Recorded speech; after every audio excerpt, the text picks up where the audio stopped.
വിശുദ്ധ ഗ്രന്ഥം നമുക്ക് പരിചയപ്പെടുത്തി തരുന്നത് നമ്മെ അനുഗ്രഹിക്കുന്ന ദൈവത്തെയാണ്. ദൈവം അനുഗ്രഹിക്കുന്ന ദൈവമാണ്. ദൈവത്തിൻ്റെ ഏറ്റവും വലിയ സ്നേഹപ്രകടനമാണ് മനുഷ്യനെ അനുഗ്രഹിക്കുക എന്നുള്ളത്. ഈ വചന പ്രഘോഷണത്തിലൂടെ നാം കടന്നു പോകുന്ന അവസരത്തിൽ പിതാവായ ദൈവത്തിൽ നിന്ന്, പരിശുദ്ധാത്മാവിൽ നിന്ന്, നമ്മുടെ രക്ഷകനായ യേശുക്രിസ്തുവിൽ നിന്ന് നാം പ്രതീക്ഷിക്കുന്ന ഏതാനും അനുഗ്രഹങ്ങൾ മനസ്സിൽ ആദ്യമേ തന്നെ ഓർക്കുക. ഞാൻ ഈ വചന ശ്രവണത്തിലൂടെ ഈ അനുഗ്രഹങ്ങൾ പ്രാപിക്കുവാൻ ഇടയാകട്ടെ എന്ന് മനസ്സിൽ ഒരു നിയോഗം പോലെ വെച്ചുകൊണ്ട് നമുക്ക് ഈ ധ്യാനത്തിലേക്ക് പ്രവേശിക്കാം. അബ്രാഹത്തെ അനുഗ്രഹിക്കുന്ന ദൈവത്തെക്കുറിച്ച് നാം വായിക്കുന്നുണ്ട്. ഉൽപ്പത്തിയുടെ പുസ്തകം 12:2 നാം വായിക്കുകയാണ്, ദൈവം അബ്രാഹത്തെ അനുഗ്രഹിച്ചു. നമുക്കറിയാവുന്നതുപോലെ വിശുദ്ധ ബൈബിളിൽ വളരെ വ്യക്തതയിൽ പറയാവുന്നതുപോലെ ചരിത്രം ആരംഭിക്കുന്നത് ഉൽപ്പത്തി പുസ്തകത്തിൻ്റെ 12-ാം അധ്യായം മുതൽ ആണ്. 1 മുതൽ 11 വരെയുള്ള അധ്യായങ്ങളിൽ ഒരു പ്രത്യേക രീതിയിൽ ദൈവം എങ്ങനെയാണ് മനുഷ്യനെ സൃഷ്ടിച്ചത്, മനുഷ്യനെങ്ങനെയാണ് ദൈവത്തിൽ നിന്ന് അകന്നുപോയത്, സൃഷ്ടിച്ച അവസരത്തിൽ മനുഷ്യൻ്റെ അവസ്ഥ എങ്ങനെയായിരുന്നു, മനുഷ്യൻ സ്വയം സ്വാതന്ത്ര്യം ദുരുപയോഗിച്ചപ്പോൾ മാത്രമാണ് മനുഷ്യന് പാപപ്രലോഭനമുണ്ടാകുക, ഇങ്ങനെ പല കാര്യങ്ങളെക്കുറിച്ചൊക്കെ 11 അധ്യായങ്ങൾ പറയുന്നുണ്ട്. 12-ാം അധ്യായമാകുമ്പോൾ യഹോവയായ ദൈവം അബ്രാഹത്തോട് സംസാരിക്കുകയാണ്. അബ്രാഹത്തോട് പറഞ്ഞു, ഞാൻ നിന്നെ അനുഗ്രഹിക്കുന്ന ദൈവമാണ്, നീ ഒരു അനുഗ്രഹമായിരിക്കും, നീ വഴി ധാരാളം പേര് അനുഗ്രഹിക്കപ്പെടും.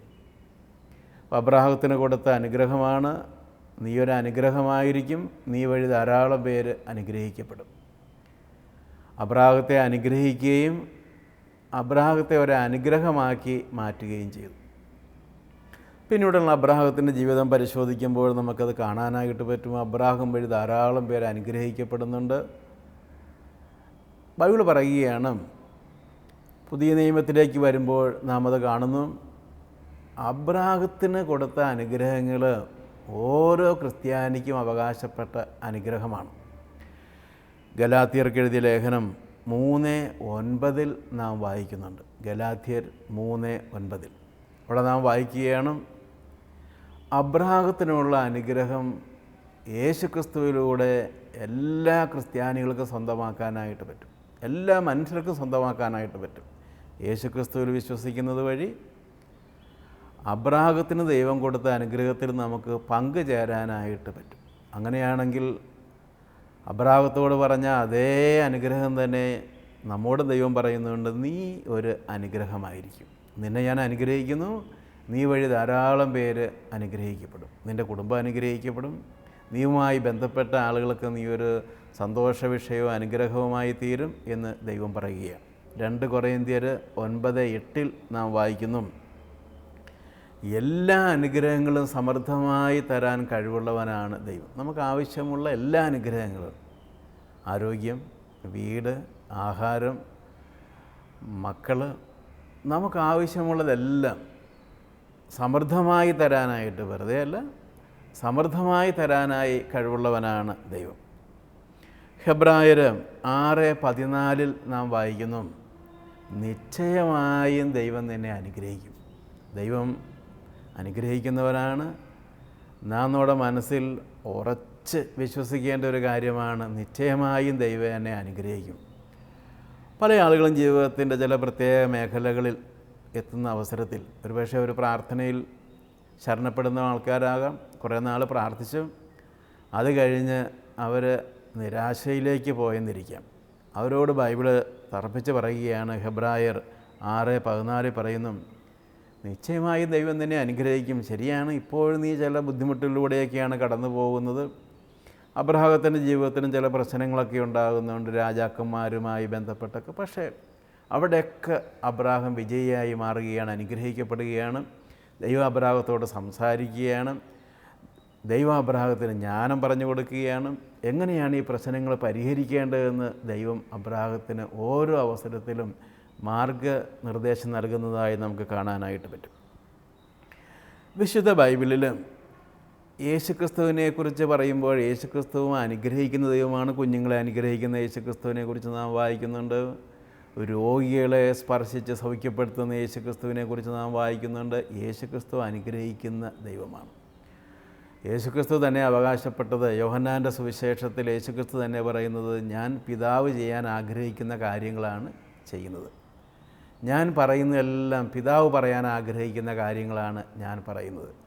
നിങ്ങൾ എന്നെ കാണുമ്പോൾ പിതാവിനെ തന്നെയാണ് കാണുന്നതെന്ന് യേശുക്രിസ്തു ആവർത്തിച്ച് യോഹന്നാൻ്റെ സുവിശേഷത്തിൽ പ്രത്യേകിച്ച് പല പ്രാവശ്യം യേശുക്രിസ്തു പറയുന്നുണ്ട്. ലൂക്കായുടെ സുവിശേഷം 24:51 നാം വായിക്കുകയാണ്. ലൂക്ക 24:51 യേശുക്രിസ്തുവിൻ്റെ മരണം, ഉയർപ്പ്, സ്വർഗത്തിലേക്കുള്ള ആരോഹണം. സ്വർഗത്തിലേക്ക് ആരോഹണം ചെയ്യുന്നതിന് മുമ്പ് യേശുക്രിസ്തു എന്താ ചെയ്തതെന്ന് പറയുന്നുണ്ട്. അവരെ അനുഗ്രഹിച്ചുകൊണ്ട് യേശു സ്വർഗത്തിലേക്ക് കരയേറിപ്പോയി. ശിഷ്യന്മാരുടെ മുമ്പിൽ, അപ്പസ്തോലന്മാരുടെ മുമ്പിൽ, പരിശുദ്ധ അമ്മയുടെ മുമ്പിലൊക്കെ നിൽക്കുന്ന യേശുക്രിസ്തുവിൻ്റെ ഏറ്റവും അവസാന ചിത്രം ഇതാണ്. അവരെ അനുഗ്രഹിച്ചുകൊണ്ട് സ്വർഗത്തിലേക്ക് പോകുന്ന യേശുക്രിസ്തു, സ്വർഗത്തിലിരുന്നും അവരെ അനുഗ്രഹിക്കുന്ന യേശുക്രിസ്തു.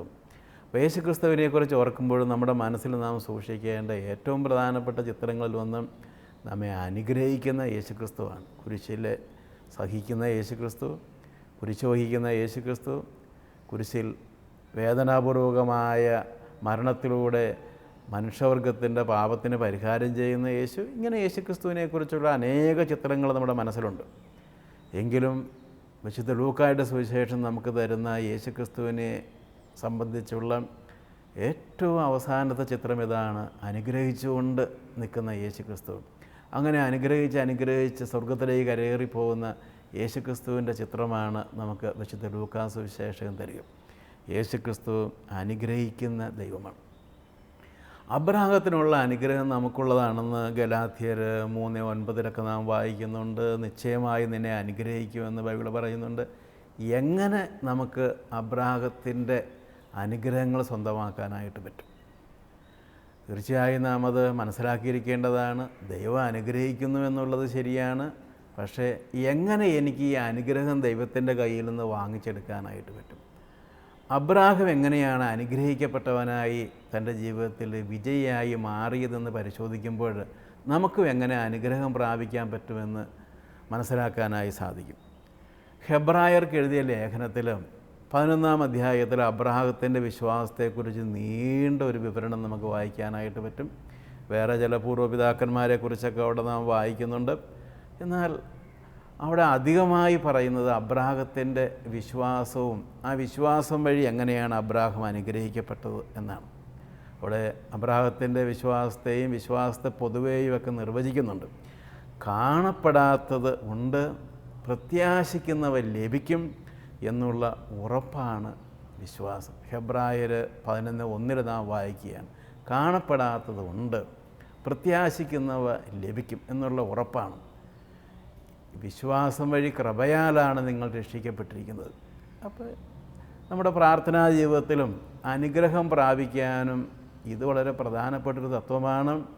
വിശ്വാസം വഴി ലഭിക്കുന്ന കൃപയാലാണ് നിങ്ങൾ അനുഗ്രഹം പ്രാപിക്കുന്നത്, പാപമോചനം പ്രാപിക്കുന്നത്, നിങ്ങളുടെ പ്രാർത്ഥന ദൈവം കേൾക്കുന്നതെല്ലാം വിശ്വാസം വഴിയുള്ള കൃപയാലാണ്. കാണപ്പെടാത്തവ ഉണ്ട്, പ്രത്യാശിക്കുന്നവ നിങ്ങൾക്ക് ലഭിക്കും. ഒരിക്കലൊരു സഹോദരി ഒരു വികാരിയച്ഛൻ്റെ അടുത്ത് എന്ന് പറഞ്ഞു, എനിക്ക് ദൈവം ഒരു വീട് തന്നു എന്ന് പറഞ്ഞു. അച്ഛനറിയാം അവർക്ക് സ്വന്തമായി വീടില്ലെന്ന് അച്ഛനറിയാം. അച്ഛന് അത്ഭുതം പോലെ തോന്നി. പക്ഷേ അച്ഛൻ ചോദിച്ചു, എന്നാണ് ഞാൻ വന്ന ആ വീട് ആശീർവദിക്കേണ്ടത്? അപ്പോൾ ആ സഹോദരി പറഞ്ഞു, വീട് ദൈവം തന്നിട്ടുണ്ട്, പക്ഷേ ഇത് എൻ്റെ കയ്യിൽ കിട്ടിയിട്ടില്ല. അപ്പോൾ അച്ഛന് അത്ഭുതം പോലെ തോന്നി, എന്താണ് ഈ സഹോദരി ഇങ്ങനെ പറയുന്നത്? അപ്പോഴവൾ പറഞ്ഞു, ഞാൻ ഹെബ്രായർക്ക് എഴുതിയ ലേഖനം 11 അനുസരിച്ച് ആണിത് പറയുന്നത്. പ്രത്യാശിക്കുന്നവ ഉണ്ട്, ഞാൻ പ്രാർത്ഥിച്ചത് എനിക്ക് തീർച്ചയായും ലഭിക്കും. കാണപ്പെടാത്തത് ഉണ്ട്, പ്രത്യാശിക്കുന്നവ എനിക്ക് ലഭിക്കും. ആ ഒരു വിശ്വാസം എന്നിൽ കഴിഞ്ഞ രാത്രിയിൽ വളരെ ശക്തിപ്പെടാനായിട്ട് തുടങ്ങി. ആ വിശ്വാസം കൊണ്ടാണ് ഞാൻ പറഞ്ഞത് എനിക്കൊരു വീട് കിട്ടിയെന്ന് പറഞ്ഞത്. അച്ഛൻ പറഞ്ഞു, തീർച്ചയായും ദൈവം നിങ്ങൾക്ക് വീട് തന്നിട്ടുണ്ട്, നമുക്കത് തീർച്ചയായും ആശീർവദിക്കാനായിട്ട് പറ്റും. അതുകൊണ്ട് സഹോദരി ആ വിശ്വാസത്തിൽ മുന്നോട്ട് പോവുക. ആ അച്ഛൻ പിന്നീട് പറഞ്ഞൊരു കാര്യം ഓർക്കുകയാണ്. അച്ഛൻ അവിടെ നിന്ന് പോരുന്നത് ഏതാണ്ട് 2.5 കൊല്ലവും കൂടി കഴിഞ്ഞ ശേഷമാണ് ആ ഇടവകയിൽ നിന്ന്. അതിനു മുമ്പ് അച്ഛന് ആ സഹോദരിക്ക് സാമാന്യം കൊള്ളാവുന്ന ഒരു വീട് വെഞ്ചരിച്ച് നൽകാനായി പറ്റി. നാം വിശ്വാസം വഴി ദൈവത്തിൽ നിന്ന് അനുഗ്രഹങ്ങൾ പ്രാപിക്കുകയാണ്. ഉദാഹരണത്തിന് ഒരു വീട് വേണ്ട ആൾ ആ സഹോദരി ആ അച്ഛനോട് പറഞ്ഞതനുസരിച്ചാണ് ഇങ്ങനെയാണ് ചെയ്തത്. അവൾക്കൊരു വീട് ആവശ്യമാണ്, കാരണം 3 കുട്ടികളുണ്ട്, ഭർത്താവുണ്ട്, താമസിക്കാനായിട്ട് കൊള്ളാവുന്നൊരു വീടില്ല. അവൾ ഭാവനയിലൊരു വീട് കണ്ട് ആ വീടിൻ്റെ ചുറ്റും നടന്ന് വിശ്വാസപ്രമാണം ചൊല്ലി പ്രാർത്ഥിക്കുന്നതായി കണ്ടു. ആ വീടിനകത്തെ മുറികളിലിരുന്ന് പ്രാർത്ഥിക്കുന്നതായി അവൾ ഭാവനയിൽ കണ്ടു. ആ മുറിയുടെ അകത്തിരുന്ന് അവൾ ആഹാരം പാകം ചെയ്യുന്നു, കുട്ടികൾ ഒരുമിച്ച് ഭർത്താവ് ഒരുമിച്ച് ആഹാരം കഴിക്കുന്നു. ഇതെല്ലാം ഭാവനയിൽ കണ്ട് പ്രാർത്ഥിക്കാനായിട്ട് തുടങ്ങി. ഏതോ രീതിയിൽ ഭർത്താവിലും വലിയ വ്യത്യാസം വരികയാണ്. അവർ ആ വീടിന് വേണ്ടിയുള്ള ശ്രമം തുടങ്ങിയാണ്. വളരെ അത്ഭുതകരമായ രീതിയിൽ വീടിൻ്റെ പണി തുടങ്ങാനും പൂർത്തിയാക്കാനും ദൈവം കൃപ കൊടുക്കുകയാണ്. അപ്പോൾ അനുഗ്രഹം വേണ്ട ആളുകൾ വിശ്വാസത്തിലൂടെ അത് ആരംഭിക്കണം. പൗലോസ്ലീഹ പറയുന്നുണ്ട്, പ്രാർത്ഥിക്കുമ്പോൾ തന്നെ കിട്ടി എന്ന് കരുതി നന്ദി പറയാനായിട്ട് ആരംഭിക്കും. തീർച്ചയായും പ്രവൃത്തിയില്ലാത്ത പ്രാർത്ഥന ചത്ത പ്രാർത്ഥനയാണെന്ന് യാക്കോബ് ശ്ലീഹ പറയുന്നുണ്ട്. അങ്ങനെ പ്രാർത്ഥിക്കുന്ന ആളുകൾ ദൈവം തരുന്ന പ്രവർത്തന സാധ്യതകളെ ഉപയോഗപ്പെടുത്തണം. അതും വളരെ പ്രധാനപ്പെട്ട ഒരു കാര്യമാണ്. അബ്രാഹാം ഒന്നും തൻ്റെ മുമ്പിൽ കാണാതെ തൻ്റെ വീട് വിട്ട് നാട് വിട്ട് ദൈവം തരുമെന്ന് പറഞ്ഞ ഒരു ദേശത്തേക്ക് യാത്ര ചെയ്തൊരു വ്യക്തിയാണ്. ദൈവം അബ്രാഹത്തെ സമൃദ്ധമായിട്ട് അനുഗ്രഹിച്ചു. അബ്രാഹത്തിൻ്റെ കൂടെ കുറേ വേലക്കാരും ലോത്തും അതുപോലെ തന്നെ ഒരുപക്ഷെ അല്പം ചില സാമ്പത്തിക മേഖലകളും ആടുമാടുകളൊക്കെ അബ്രാഹാം കൊണ്ടുവന്നിട്ടുണ്ടാകും. എന്നാൽ പിന്നീടുള്ള അബ്രാഹത്തിൻ്റെ വളർച്ച നാം കാണുന്നത് വളരെ അത്ഭുതകരമായ വളർച്ചയാണ്. വിശ്വാസം വഴിയാണ് അബ്രാഹാം അനുഗ്രഹം നേടിയെടുത്തത്. എങ്ങനെ വിശ്വാസം വഴി നമുക്ക് അനുഗ്രഹം നേടിയെടുക്കാമെന്നാണ് ആ സ്ത്രീയുടെ ഒരു ഉദാഹരണത്തിലൂടെ ഞാൻ പറയാനായിട്ട് ശ്രമിച്ചത്. ചില ആൾക്ക് തോന്നിയേക്കാം അതൊക്കെ സംഭവിക്കാൻ പോണ കാര്യമാണ്, ഒറ്റപ്പെട്ട കാര്യങ്ങളല്ലേ, ഒരു ചക്ക വീണപ്പോൾ മുയൽ ചത്തു, അതുകൊണ്ട് എപ്പോഴും അങ്ങനെ സംഭവിക്കുമോ? ബൈബിളിലെ വാഗ്ദാനമാണ്, അത് നിറവേറും. നമ്മുടെ വിശ്വാസം വളരെ ശക്തിയുള്ളതും ആ വിശ്വാസം തീർച്ചയായിട്ടും എൻ്റെ പ്രവൃത്തിയിലേക്ക് വരുമെന്ന് നാം മനസ്സിൽ അടിയുറച്ച് വിശ്വസിക്കുകയും ചെയ്യുന്നുണ്ടെങ്കിൽ അത് തീർച്ചയായും സംഭവിക്കുക തന്നെ ചെയ്യും. അബ്രാഹാം എങ്ങനെയാണ് അനുഗ്രഹിക്കപ്പെട്ടതെന്ന് മനസ്സിലാക്കാനായിട്ട് രണ്ടാമത് അബ്രാഹാം ചെയ്ത കാര്യം വളരെ പ്രധാനപ്പെട്ട കാര്യമാണ്. അബ്രാഹാം ഒരിക്കലും ഒരു വലിയൊരു വിജയം നേടുകയാണ്. അബ്രാഹത്തിന് ധാരാളം സമ്പത്ത് കിട്ടുകയാണ്. ആ സമ്പത്തുമൊക്കെ ആയിട്ട് അബ്രാഹാം വരുന്ന അവസരത്തിൽ അബ്രാഹാം തനിക്ക് കിട്ടിയ സമ്പത്തിൻ്റെ എല്ലാം ദശാംശം പുരോഹിതനായ മൽക്കിസദേക്കിന് കൊടുക്കുകയാണ്. മൽക്കിസദേക്ക് എന്ന പേരായ പുരോഹിതൻ അദ്ദേഹത്തെ അനുഗ്രഹിച്ചു. അപ്പോൾ ദൈവത്തിൻ്റെ അനുഗ്രഹം നമുക്ക് കിട്ടാനുള്ള ഒരു മാർഗമാണ് അത് വ്യക്തികളിലൂടെ, പ്രത്യേകിച്ച് ദൈവം നിയോഗിച്ച വ്യക്തികളിലൂടെയുള്ള അനുഗ്രഹം വഴി കിട്ടാം. ആ അനുഗ്രഹം കിട്ടാനുള്ളൊരു മാർഗമായിട്ട്, ദൈവത്തിൻ്റെ അനുഗ്രഹം കിട്ടാനുള്ള ഒരു മാർഗമായിട്ട് ബൈബിൾ പറയുന്നത് സമ്പത്തിൻ്റെ ദശാംശം മാറ്റിവെച്ച് ദൈവശുശ്രൂഷ ചെയ്യുക, നമ്മേക്കാൾ ദരിദ്രരായ ആളുകളെ സഹായിക്കുക, പാവങ്ങളെ ശുശ്രൂഷിക്കാൻ വേണ്ടി അത് ഉപയോഗിക്കുക, ദേവാലയവുമായി ബന്ധപ്പെട്ട കാര്യങ്ങൾക്ക് ബൈബിള് വിതരണം ചെയ്യാനായിട്ട്, വചനോത്സവം, ഡിവൈൻ വോയിസ് തുടങ്ങിയ മാസികകളൊക്കെ വാങ്ങിച്ച് ആളുകൾ കൊടുക്കാനായിട്ട്, ശാലോം തുടങ്ങിയുള്ള പ്രസിദ്ധീകരണങ്ങൾ, അതുപോലെ തന്നെ ധ്യാനത്തിലേക്ക് ആൾക്കാരെ വിടാനായിട്ട്, ഈ രീതിയിലെല്ലാം നമുക്ക് ധാരാളം പേരെ സഹായിക്കാനായിട്ട് പറ്റും. നമ്മുടെ ദശാംശം അതിനായിട്ട് മാറ്റിവെക്കുകയും, മലാക്കിയുടെ പുസ്തകത്തിൽ നാം ഈ കാര്യം വളരെ വ്യക്തതയിൽ വായിക്കുന്നുണ്ട്. 3:8 മുതൽ 10 വരെയുള്ള വാക്യങ്ങൾ, മലാക്കി 3-ാം അധ്യായം 8 മുതൽ 10 വരെയുള്ള വാക്യങ്ങൾ. നിൻ്റെ ദശാംശം നീ ദൈവസന്നിധിയിലേക്ക് കൊണ്ടുവരിക, ദൈവം നിന്നെ സ്വർഗ കവാടം തുറന്ന് അനുഗ്രഹിക്കുകയില്ലേ എന്ന് പരിശോധിച്ച് നോക്കുക.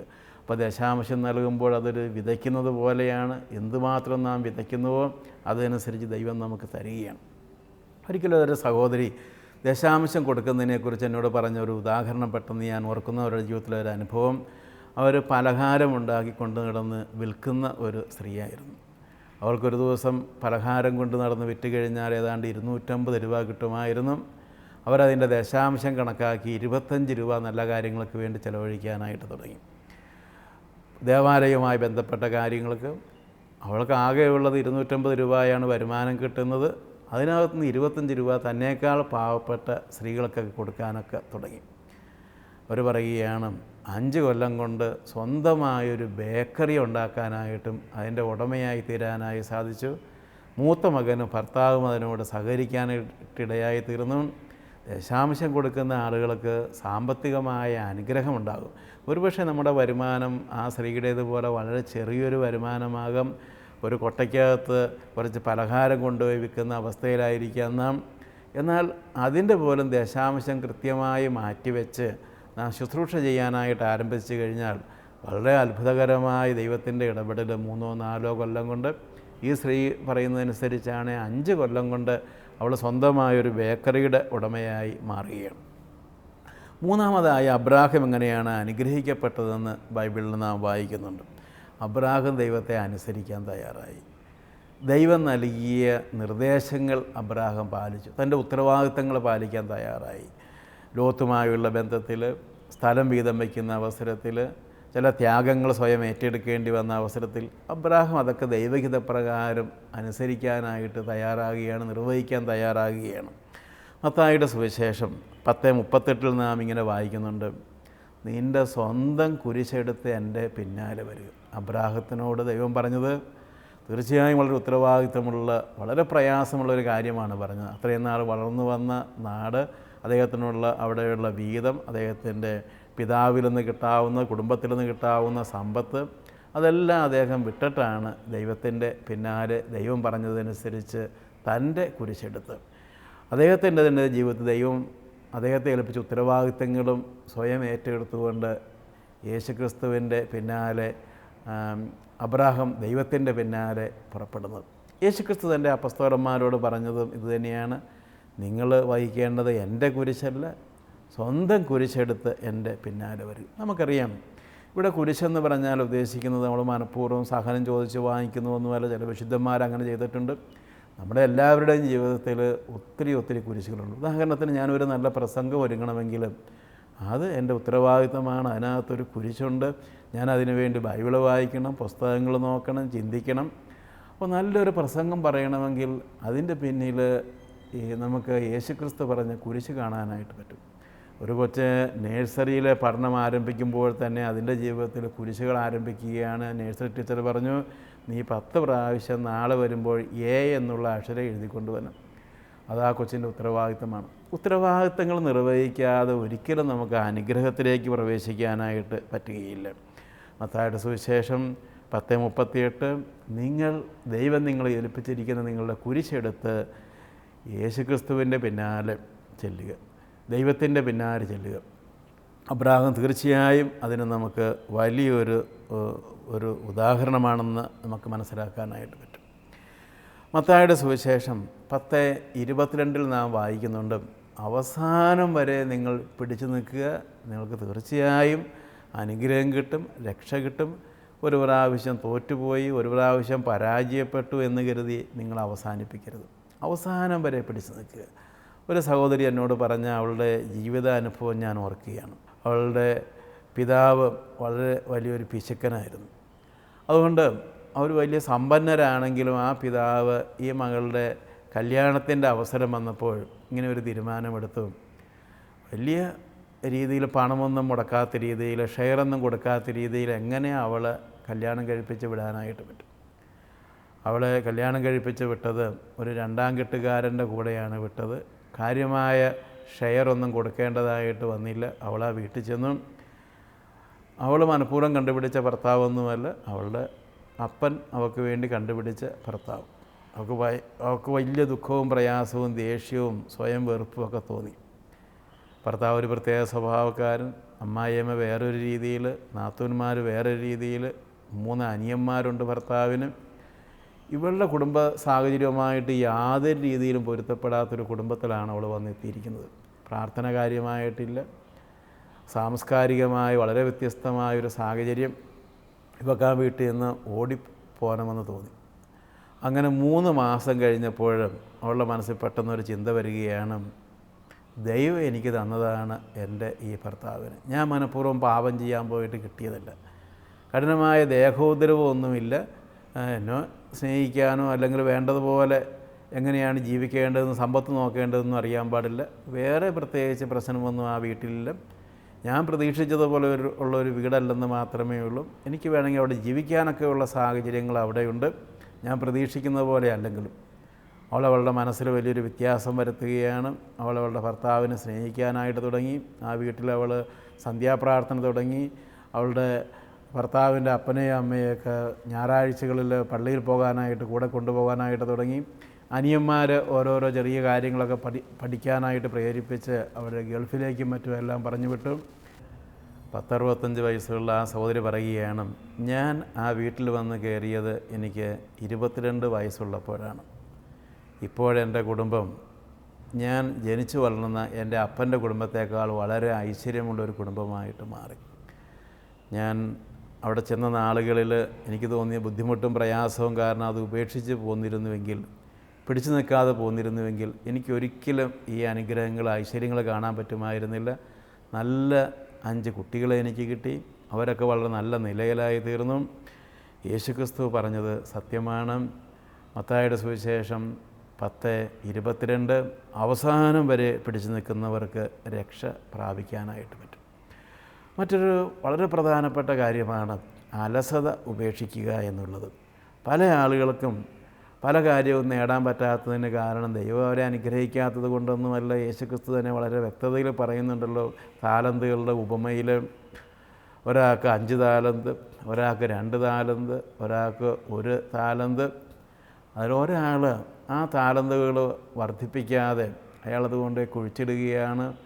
യജമാനന് വന്ന് അയാൾ പല നീതീകരണങ്ങളൊക്കെ പറയുന്നുണ്ട്. എനിക്ക് അങ്ങേ പേടിയായിരുന്നു, ഞാൻ തോറ്റുപോകുമോ, ഇത് വല്ലതും ചെയ്തു കഴിഞ്ഞാൽ നഷ്ടപ്പെട്ടു പോകുമോ എന്ന ചിന്തയൊക്കെയായിരുന്നു.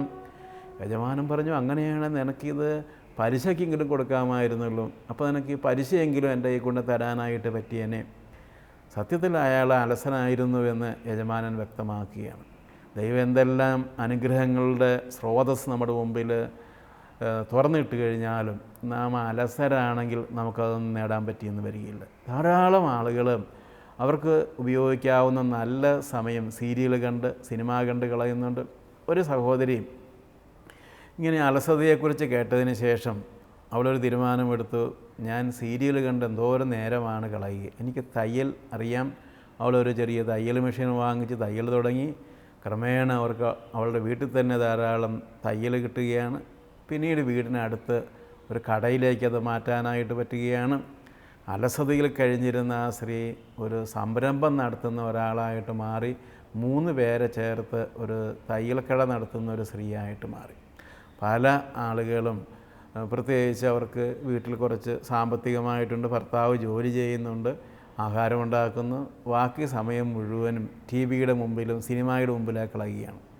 അങ്ങനെയുള്ള സ്ത്രീകൾക്കും അങ്ങനെയുള്ള പുരുഷന്മാർക്കും തീർച്ചയായും അവർക്ക് ചെയ്യാവുന്ന, വീട്ടിലിരുന്ന് തന്നെ ചെയ്യാവുന്ന പല കാര്യങ്ങളുണ്ട്. സാമ്പത്തികമായിട്ട് ഉയരാനായിട്ട് അനുഗ്രഹം നേടാൻ ആഗ്രഹിക്കുന്ന ആളുകൾ അബ്രാഹത്തിന് കിട്ടിയ അനുഗ്രഹം അവർക്കുള്ളതാണെന്ന് വിശ്വസിക്കണം. വിശ്വസിച്ചാൽ മാത്രം പോരാ, അബ്രാഹം എങ്ങനെയാണ് ഈ അനുഗ്രഹങ്ങൾ സ്വന്തമാക്കിയത് എന്ന കാര്യം അവർ മറന്നു പോകരുത്. ചില ആളുകൾ വളരെ അലസമായ സംസാരം വഴി ഒത്തിരി സമയം കളയുന്നുണ്ട്. ജെറമയ 15:19 വായിക്കുന്നു, അലസമായി സംസാരിക്കുന്ന ആളുകൾക്ക് അവരുടെ നാവിൽ ദൈവം വച്ചിരിക്കുന്ന അനുഗ്രഹങ്ങൾ, ദൈവത്തിൻ്റെ നാവ് പോലെ പ്രവർത്തിക്കാനുള്ള സാധ്യത അവർ നഷ്ടപ്പെടുത്തുകയാണ് ചെയ്യുന്നത്. അബ്രാഹത്തിൻ്റെ അനുഗ്രഹം നമുക്ക് അവകാശപ്പെട്ട അനുഗ്രഹമാണ്. അബ്രാഹത്തോട് ദൈവം പറഞ്ഞു, ഉൽപ്പത്തിയുടെ പുസ്തകം 12:2, നീ ഒരു അനുഗ്രഹമായിരിക്കും, ഞാൻ നിന്നെ അനുഗ്രഹിക്കുന്നു, നീ പോകുന്ന സ്ഥലമെല്ലാം അനുഗ്രഹിക്കപ്പെടും. പക്ഷേ ആ ഒറ്റ വാഗ്ദാനം കൊണ്ടൊന്നുമല്ല അബ്രാഹം അനുഗ്രഹിക്കപ്പെട്ടത്. അബ്രാഹം വിശ്വാസത്തോടുകൂടെ ദൈവത്തിൻ്റെ പിന്നാലെ പ്രത്യാശിക്കുന്നവർ, ദൈവം പറഞ്ഞ കാര്യങ്ങൾ, എൻ്റെ മനസ്സിൽ ഞാൻ കാണുന്ന കാര്യങ്ങൾ സംഭവിക്കുമെന്ന് വിശ്വസിച്ച് അത് നടക്കുന്ന ദിവസം മനസ്സിൽ കണ്ട് മുന്നോട്ട് പോയവനാണ്.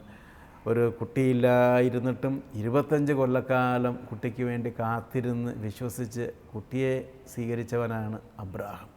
അതുപോലെ തന്നെ തൻ്റെ സമ്പത്തിൻ്റെ ദശാംശം കൊടുക്കാനായിട്ട് തയ്യാറായി. മറ്റൊരു കാര്യമാണ് അബ്രാഹാം അലസനായിരുന്നില്ല. അബ്രാഹാം തൻ്റെ ജീവിതത്തിൽ ദൈവം പറഞ്ഞ നിർദ്ദേശങ്ങൾ പാലിച്ചു. ബുദ്ധിമുട്ടും പ്രയാസമൊക്കെ വന്നപ്പോൾ പിടിച്ചു നിൽക്കാനായിട്ട് അബ്രാഹാം തയ്യാറായി. നമുക്കും അബ്രാഹാം വലിയൊരു മാതൃകയാണ്. അബ്രാഹത്തിൻ്റെ ഈ അനുഗ്രഹം നമുക്ക് സ്വന്തമാക്കാനായിട്ട് പ്രാർത്ഥിക്കാം. പിതാവായ ദൈവമേ, ഞങ്ങൾക്കെല്ലാവർക്കും അങ്ങ് വാഗ്ദാനം ചെയ്തിരിക്കുന്ന അനുഗ്രഹമാണെന്ന് ഞങ്ങൾക്കറിയാം. ഞങ്ങളുടെ രോഗാവസ്ഥയിൽ, സാമ്പത്തിക ബുദ്ധിമുട്ടുകൾ, എന്നാൽ പലപ്പോഴും ഞങ്ങൾ ഈ അനുഗ്രഹങ്ങൾ ഞങ്ങൾക്കുള്ളതാണെന്ന് മനസ്സിലാക്കാതെ, ഇങ്ങനെ ഒരു അനുഗ്രഹത്തിൻ്റെ സാധ്യത പോലും ഉണ്ടെന്ന് മനസ്സിലാക്കാതെ, ഞങ്ങൾക്ക് ലഭിക്കാൻ സാധ്യതയുള്ള വീട്, ആരോഗ്യം, ഇവയെക്കുറിച്ചൊന്നും സ്വപ്നം പോലും കാണാതെ മുന്നോട്ട് പോയിട്ടുണ്ട്. ചോദിക്കുവാൻ നിങ്ങൾക്ക് ലഭിക്കുമെന്നുള്ള യേശുക്രിസ്തുവിൻ്റെ വചനമനുസരിച്ച് പ്രത്യാശയോടെ മുന്നോട്ട് പോകാനും അനുഗ്രഹം പ്രാപിക്കാനും ഞങ്ങൾക്ക് ഇടയാകട്ടെ. ഞങ്ങളെ അങ്ങനെ അനുഗ്രഹിക്കണമേ എന്ന് പ്രാർത്ഥിക്കുന്നു. ദൈവം നമ്മെ എല്ലാവരെയും അനുഗ്രഹിക്കട്ടെ.